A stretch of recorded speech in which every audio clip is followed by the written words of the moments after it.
పరిసరాల పరిశుభ్రత, ఆరోగ్యకరమైన వాతావరణం జీవించే హక్కులో విడదీయరాని భాగమేనని సుప్రీంకోర్టు పేర్కొంది. ఘన వ్యర్థాల నిర్వహణ నియమాల అమల్లో నెలకొన్న లోపాలను ఎత్తిచూపుతూ వ్యర్థాల సమర్థ నిర్వహణకు నేటి తరం నడుం బిగించాలని పిలుపునిచ్చింది.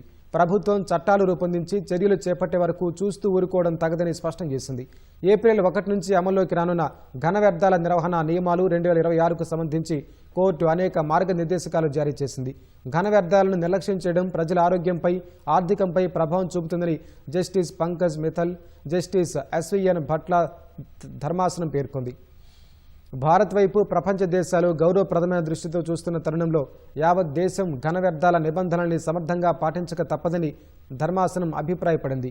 ప్రజల్లో అవగాహన పెంపొందించే బాధ్యతను పురపాలక కౌన్సిలర్లు, చైర్పర్సన్లు, మేయర్లు తదితరులపై ఉంచుతున్నామని తెలిపింది.